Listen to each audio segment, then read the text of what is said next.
So the other big thing in the X Division was a bunch of X Division matches leading to Elimination X. So the tag match I talked about earlier, the Styles and Sanjay against Shelley and Strong match, was kind of building toward that. On that same show, there was a Christopher Daniels versus Jarrell Clark kind of squash. Not a full squash, but a kind of squash. A competitive squash. The idea is like Daniels might be a little unhinged because he lost the Iron Man match, he lost his rematch, so Mike might speculate about what his psyche might be. But Clark misses a moonsault, Daniels falls with an Angel's Wings for the win. Which takes us to the primetime special, in which Alex Shelley, Samoa Joe, and Christopher Daniels defeated AJ Styles, Austin Aries, and Sanjay. This match is awesome.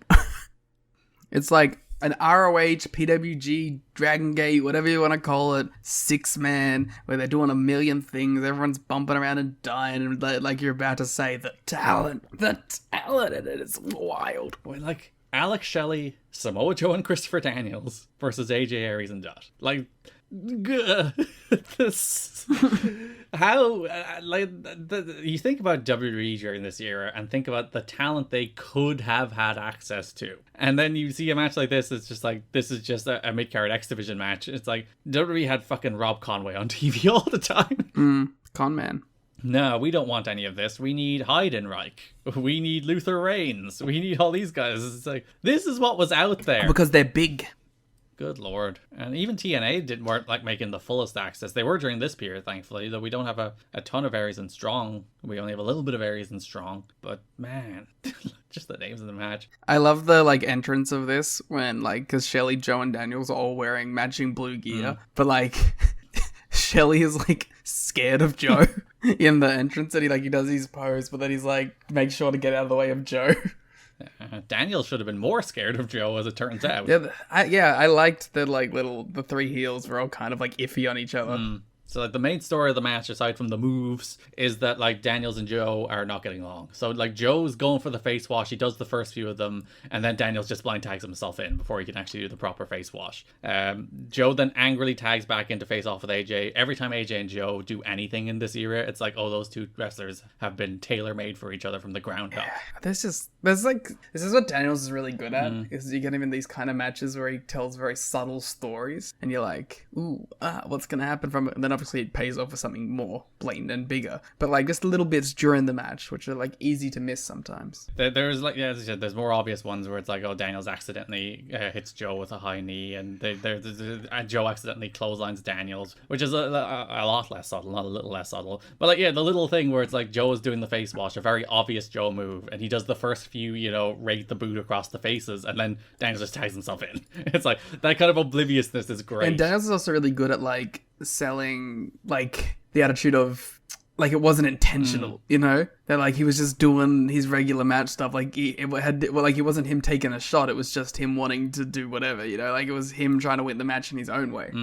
So Styles shoved Daniels into Joe, won with the Styles Clash on Shelley. This match is so good. It's just a million moves. It's 9 minutes, I want to say, and they just condense everything into that 9 minutes, and it's just unbelievable with the level of talent in it. And as I said, it's not just moves. You do get, the Daniels and Joe story weaves in and then comes out of it. Also, when the match started, there was a handful of fans who started chanting ROH. Yeah, well, fair. Big ROH fans in the Impact Zone. But yeah, this match rocks. This match, I think, is one of the more underrated TV matches in Impact history, in the 1,000 episodes of Impact. It's a shame that Aries, during this phase, obviously there's Ring of Honor stuff that he falls out and then comes back as Austin Starr, which absolutely stinks. Which is like, why? But like Aries during this phase, anytime he's on TV, like he hits a crucifix bomb on Joe, he looks like he's just so explosive. He's really good for TV wrestling in particular, because like all of his stuff has snap, all of his stuff has explosion, like his brainbuster, his 450, his drop kicks in the corner, crucifix all bomb. Of his stuff has impact. Yeah, puns. But I think he's really, really well made for TV wrestling in particular, and so is Roddy, but Roddy doesn't get as much a chance to show it during this period. But anytime like Austin Aries is on TV, he pops, and it's a shame there wasn't more Aries coming out of this, and then when he came back he was a doofy idiot, which is stupid. He gets there eventually. He does get there eventually. Joe faces Aries on the go home show, which is fun. It's just a fun, cool little TV match. in which it's announced at the pay-per-view it will be an Elimination X match. So it's Joe, Daniels, Shelley, and Strong against Sabin, Dutt, Bentley, and Aries in an Elimination X match at the pay-per-view. It's an 8-man tag team elimination match. So Daniels is on commentary, and he's officially dubbed his team The Ministry, and he has appointed himself captain, which I'm sure Samoa Joe will be greatly pleased with. Yeah. He will not have a problem with that at Samoa all. Joe, notorious guy, happy taking a back seat. He loves Christopher Daniels. He's going to follow Christopher Daniels' leadership, no problem. The Ministry, by the way. Big Ring of Honor sickles. I'm sorry, it's Team Ministry as opposed to the Ministry. Just to be Ministry of Darkness. Joe beats Aries with the Muscle Buster. Every time Aries hits the crucifix bomb on Joe, it rocks because it's Joe. Because Samoa Joe's a big ass man dropping on his big ass head. Good. That does bring us to the match itself on the pay-per-view, which is an 8-man tag team elimination match. And there's a lot of stuff going on in this match. Yeah, recap this one. I thought the TV match was better than this by a decent margin, but it's these guys in the ring. You add Strong. You took AJ out. That's the difference maker. You see, you added Matt Bentley. Nice of you not to bury Roderick Strong. Dutt does one too many revolutions in the Round the World Rana, and he just fell off. He just fell off the Round the World Rana. He was doing it on, I think, Roddy. And he just like boop drops to the mat. Heat on Dutt before a hot tag to Aries. Sabin, Dutt, and Aries did stereo dives. You don't get stereo dives enough anymore. I think you still do a lot. You get a lot of dive sequences where like you get one dive after another. But these dudes hit, like Aries did the low dive and Sabin and Shelley did over the top dives, and they did them simultaneously, and that's cool. More people should do simultaneous dives. I think it still happens quite a lot. Name one instance. All in Elite 6-man tag. Damn.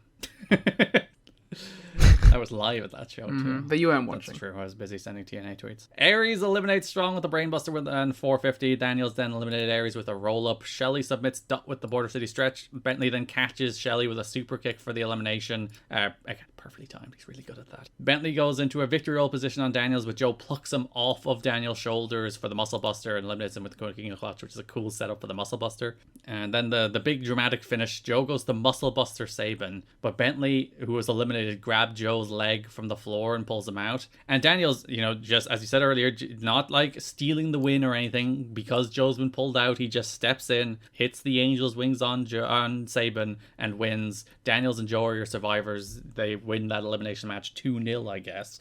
And Joe's so pissy.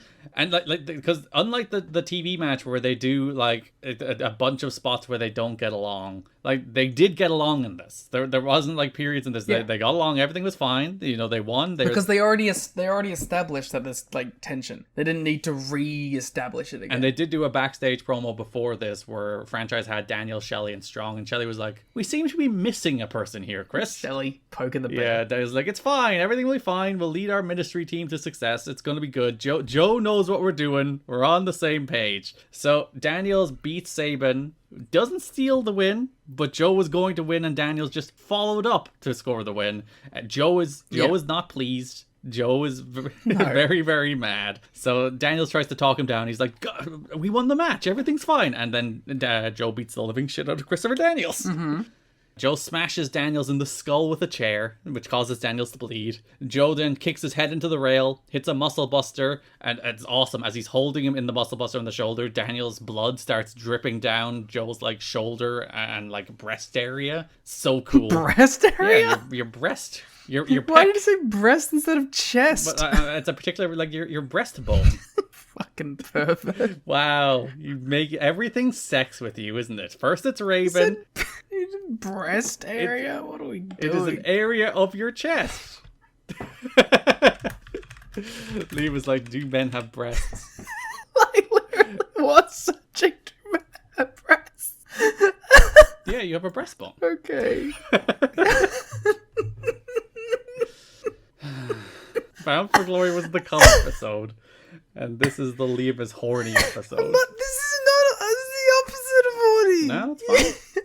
You're the one who said blood dripped down onto his voluptuous breast. Yeah. Would you prefer me to say Get peck? the fuck out of here. I also don't think it's technically the breastbone, but I think I'm scientifically wrong, but And morally. ethically as well.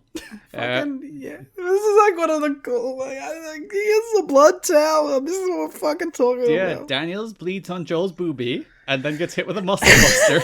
And then he hits another muscle buster on a chair and rubs the blood onto his towel, puts it over his shoulder, and stands there. AJ does come out and starts watching on, concerned from the ramp. It's really funny that AJ's like, whoa, it's a little much.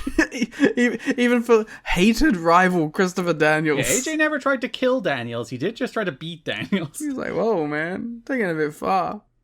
EMTs tend to Daniels. They struggle very badly to get a stretcher in a ring, because they do a bit where they try to like carry it over the top rope, and they're like, no, that's not going to work. And then they're like, let's just roll Daniels onto it, and they don't like strap him to it or anything, which I think is bad paramedic practice. So yeah, Don West goes and gets an update. Daniels is taken away by ambulance as Don's like, hey, you okay?